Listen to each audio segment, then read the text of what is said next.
নমস্কাৰ আপোনালোক সকলোকে পুনৰবাৰ স্বাগতম নাছমাই মজিদ বন্ধুসকল পলকতে চাওক আজি নটা গুৰুত্বপূৰ্ণ খবৰ প্ৰথমটো খবৰ শ্ৰমিক কাৰ্ড থকা সকলৰ বাবে জৰুৰী খবৰ শ্ৰমিক কাৰ্ড থকা সকলক চৰকাৰে দিব ধন পকা মিস্ত্ৰী কাঠ মিস্ত্ৰী ৰং মিস্ত্ৰীৰ লগতে যোগালী সকলৰ বাবে ভাল খবৰ নিৰ্মাণ ক্ষেত্ৰৰ সৈতে জড়িত শ্ৰমিকক চৰকাৰে প্ৰদান কৰিব ধন এই ধন পাবলৈ কেনেকৈ কৰিব আবেদন চাও আহক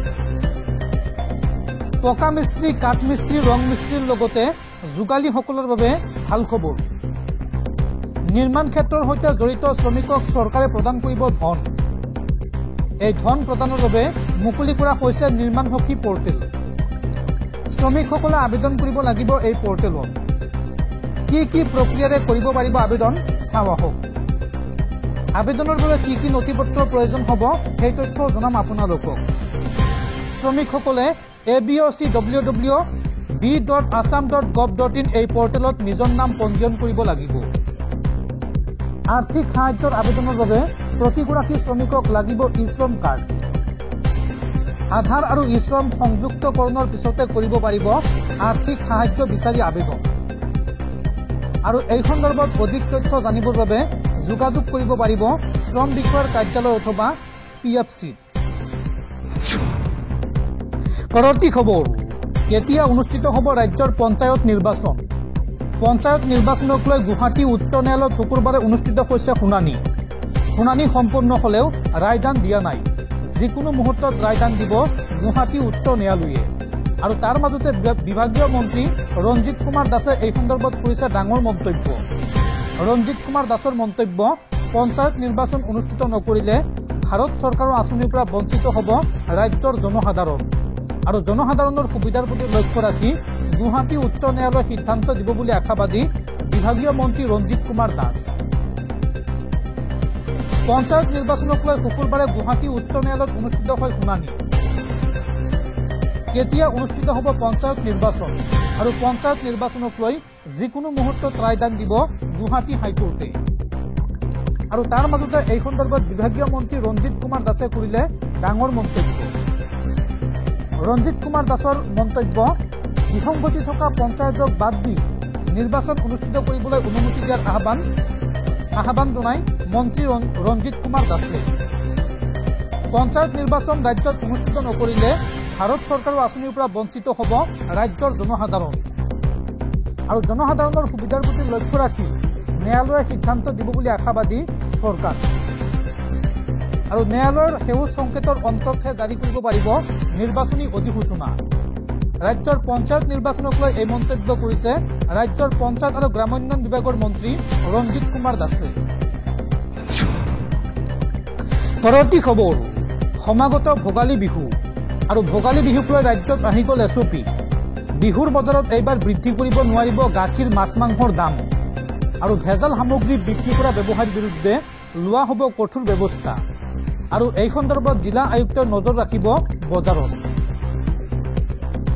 ভোগালী বিহুক লৈ ৰাজ্যত আহি গ'ল এছঅপি অসাধু ব্যৱসায়ীসকল সাৱধান বিহুৰ বজাৰত বৃদ্ধি কৰিব নোৱাৰিব গাখীৰ মাছ মাংসৰ দাম ভোগালীৰ বজাৰত বিক্ৰী কৰিব নোৱাৰিব ভেজাল সামগ্ৰী সকলো ব্যৱসায়ীয়ে মানিব লাগিব এইসমূহ নিয়ম বজাৰে বজাৰে প্ৰশাসনে চলাব অভিযান আৰু প্ৰতিখন জিলাৰ আয়ুক্তই বজাৰত ৰাখিব লাগিব নজৰ ভেজাল সামগ্ৰীৰ ব্যৱসায়ীৰ বিৰুদ্ধে গ্ৰহণ কৰা হ'ব কঠোৰ ব্যৱস্থা শেহতীয়াকৈ এছঅপিত এইসমূহ কথা উল্লেখ কৰিছে ৰাজ্য চৰকাৰে দৰ্শকসকল আৰু বহুতো গুৰুত্বপূৰ্ণ খবৰ আছে তাৰ আগতে আপোনাক জনাও যে যদি আপুনি এতিয়ালৈকে এইটো ভিডিঅ'ত লাইক কৰা নাই তেন্তে এতিয়াই ভিডিঅ'টোত লাইক কৰি দিয়ক আৰু এনেকুৱা ধৰণৰ ভিডিঅ'সমূহ নিতৌ চাবলৈ চেনেলটো ছাবস্ক্ৰাইব কৰি কাষত থকা বেল আইকনটো প্ৰেছ কৰি ৰাখক পৰৱৰ্তী খবৰ অৱশেষত উমৰাংচৰ অভিশপ্ত কয়লা খনিলৈ যাব মুখ্যমন্ত্ৰী হিমন্ত বিশ্ব শৰ্মা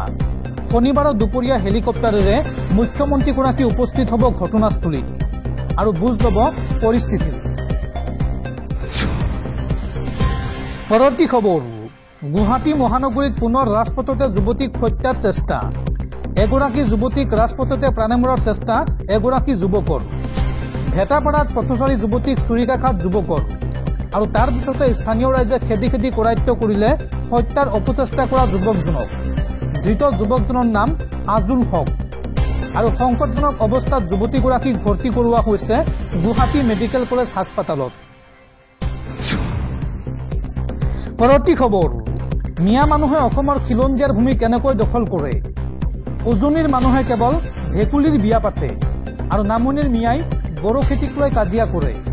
এই সন্দৰ্ভত ডাঙৰ মন্তব্য বিধায়ক অখিল গগৈ। অখিল গগৈয়ে কি কৈছে চাওঁ আহক।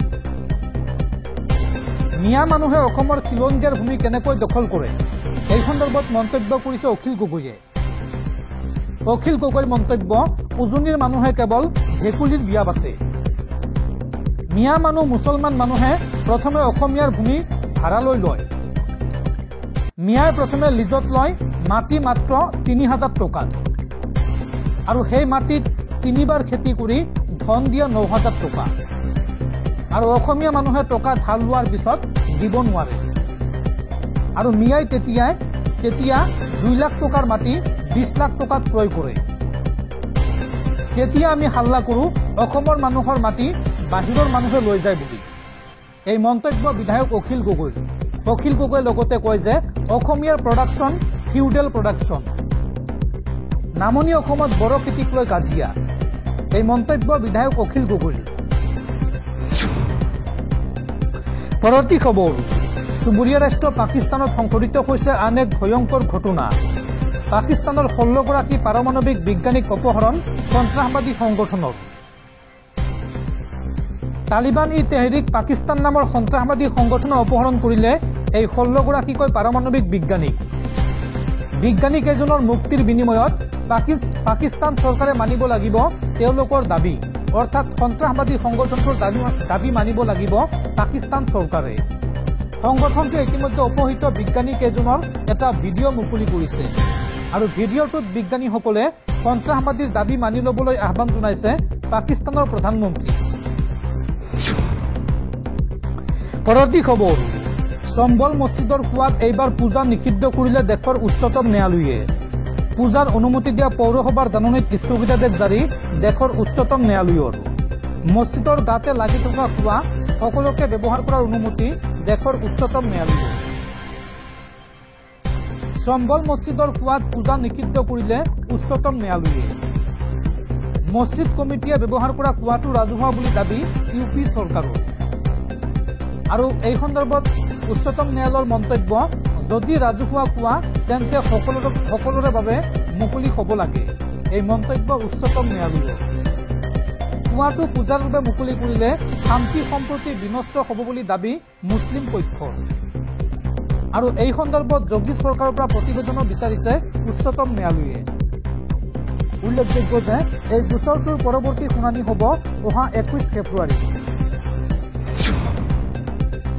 পৰৱৰ্তী খবৰ, মাঘ বিহুৰ পূৰ্বে কচুতলিৰ উচ্ছেদক লৈ আহি গ'ল ডাঙৰ খবৰ। 29 জানুৱাৰী পৰ্যন্ত কচুতলিত চলাব নোৱাৰিব উচ্ছেদ। কচুতলিৰ উচ্ছেদক লৈ গুৱাহাটী উচ্চ ন্যায়ালয়ৰ ডাঙৰ নিৰ্দেশনা। কচুতলিৰ উচ্ছেদক লৈ গুৱাহাটী উচ্চ ন্যায়ালয়ৰ ডাঙৰ নিৰ্দেশনা। 29 জানুৱাৰী পৰ্যন্ত কচুতলিত চলাব নোৱাৰিব উচ্ছেদ। উচ্ছেদ অভিযানত স্থগিতাদেশ জাৰি গুৱাহাটী উচ্চ ন্যায়ালয়ৰ।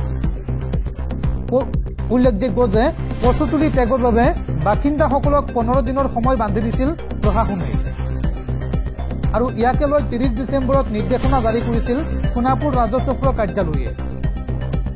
আৰু প্ৰশাসনৰ এই নিৰ্দেশনাক প্ৰত্যাহ্বান জনাই পুনৰ উচ্চ ন্যায়ালয়ৰ দ্বাৰস্থ হৈছিল বাসিন্দাসকল।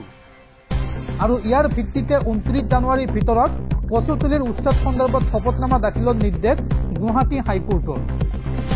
আৰু এই শপতনামা দাখিল কৰিব লাগিব কামৰূপ মহানগৰ জিলা আয়ুক্তই।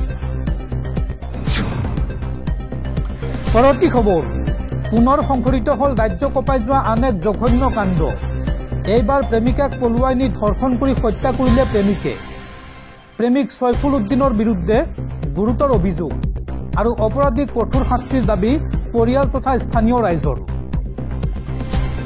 পুনৰ ৰাজ্য কঁপাই যোৱা আন এক জঘন্য কাণ্ড সংঘটিত হৈছে এইখন অসমত। প্ৰেমিকাক পলুৱাই নি প্ৰথমে ধৰ্ষণ আৰু তাৰ পিছত হত্যা প্ৰেমিকৰ। ধৰ্ষণৰ পিছতে বিষপান কৰোৱাই হত্যা প্ৰেমিকাক। এই ভয়ঙ্কৰ কাণ্ড সংঘটিত কৰাৰ অভিযোগ প্ৰেমিক সৈফুল উদ্দিনেৰ বিৰুদ্ধে। কাছাৰৰ কাটিগড়াৰ কান্দি গ্ৰামত সংঘটিত হৈছে এই চাঞ্চল্যকৰ ঘটনা। কাটিগড়াৰ তিনিটিক্ৰীৰ সৈফুল উদ্দিনে পলুৱাই নিছিল এগৰাকী যুৱতীক আৰু দীৰ্ঘদিনীয়া যুৱতীগৰাকীয়ে প্ৰেমৰ সম্পৰ্ক আছিল সৈফুলৰ।